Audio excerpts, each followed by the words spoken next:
Phone tapping case దర్యాప్తు మరింత ముమ్మరంగా కొనసాగుతోంది. ఈసారి ఆశ్చర్యపోయే విషయాలను తెలిపారు మాజీ డీసీపీ రాధాకిషన్ రావు.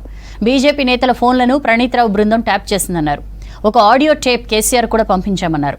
ఆ తర్వాత తమకు వ్యతిరేకంగా ఉన్న అందరి ఫోన్లు చేయాలని కేసీఆర్ ఆదేశించారన్నారు రాధాకిషన్. ఈ ఫోన్ ట్యాపింగ్ కేసును సీబీఐతో విచారణ జరిపించాలని డిమాండ్ చేశారు బండి సంజయ్. ఫోన్ ట్యాపింగ్ వల్లే తాను ఓడిపోయానన్నారు జువ్వాడి నరసింగరావు.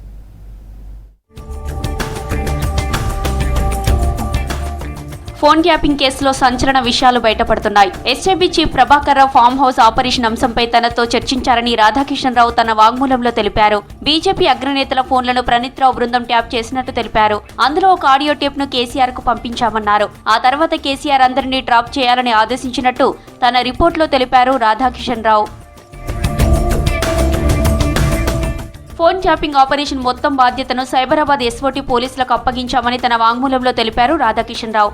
ఎమ్మెల్యేలు పార్టీ మారుతున్నట్లు వచ్చిన సమాచారంతో అప్పుడు ప్రణీత్ రావుకు విషయం చెప్పామన్నారు. ఈ క్రమంలో స్పై కెమెరాల కోసం టాస్క్ ఫోర్స్ టీంను ఢిల్లీ పంపామన్నారు. ట్రాప్ చేయడానికి ఒకరోజు ముందే కెమెరాలను ఫామ్ హౌస్ లో అమర్చామన్నారు.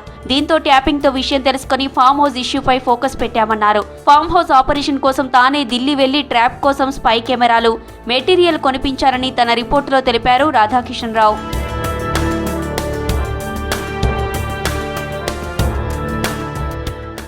ట్యాపింగ్ క్లిప్లు కేసీఆర్ చేతికి అందాక ఫామ్ హౌస్ లో ఎమ్మెల్యేల ట్రాప్ కు ప్లాన్ లో బీజేపీ కీలక నేత బిఎల్ సంతోష్ ను అరెస్టు చేయాలని కేసీఆర్ భావించారన్నారు రాధాకిషన్ రావు. బిఎల్ సంతోష్ ను అరెస్టు చేస్తే లిక్కర్ కేసు నుంచి కవితను తప్పించవచ్చని కేసీఆర్ భావించారన్నారు. సంతోష్ ను అరెస్టు చేయనందుకు కేసీఆర్ చాలా ఆగ్రహంతో ఉన్నారన్నారు. తనకు పోస్టింగ్ ఇచ్చిన పెద్దాయనకు రుణపడ్డానని, అందుకే ఇంతకంటే ఎక్కువ వివరాలు చెప్పలేనని తన వాంగ్మూలంలో తెలిపారు రాధాకిషన్ రావు. అంతేకాకుండా బీఆర్ఎస్ ను ట్రోలింగ్ చేసిన వారిని కూడా టార్గెట్ చేశామన్నారు.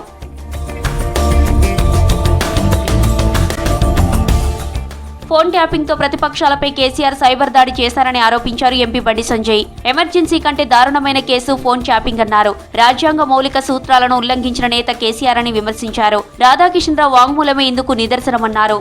ఎమ్మెల్యే సహా కేసీఆర్ ఏ పదవి చేపట్టడానికి అర్హుడు కాదన్నారు. ఫోన్ ట్యాపింగ్ కేసును సీబీఐతో సమగ్ర విచారణ జరిపించాలని డిమాండ్ చేశారు సంజయ్.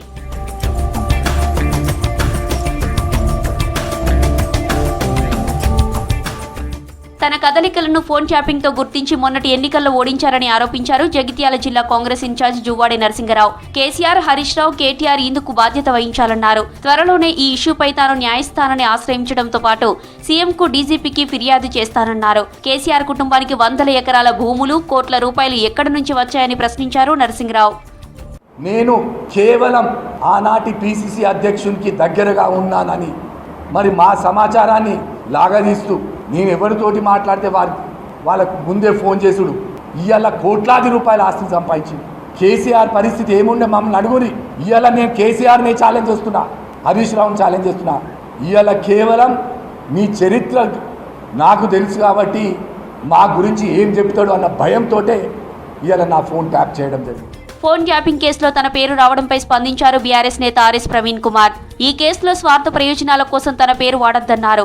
కొందరు వారి రాజకీయం కోసం తన పేరు ప్రస్తావన చేస్తూ తప్పుడు ప్రచారం చేస్తున్నారన్నారు ప్రవీణ్ కుమార్. ఫోన్ ట్యాపింగ్ వ్యవహారం అనేది దేశ భద్రతకు సంబంధించిన విషయం. దాని మీద నేను ఎలాంటి పబ్లిక్ స్టేట్మెంట్ చేయను. ఈ విషయం పోలీసు వాళ్ళు ఇన్వెస్టిగేట్ చేస్తున్నారు.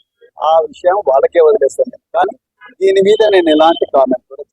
ఫోన్ ట్యాపింగ్ కేసులో కొత్త విషయాలు బయటకు వస్తున్నాయి. ఫోన్ ట్యాపింగ్ వ్యవహారంపై నేతలు ఆగ్రహంతో ఉన్నారు. వెంటనే కేంద్ర దర్యాప్తు సంస్థలతో విచారణ జరిపించాలని డిమాండ్ చేస్తున్నారు.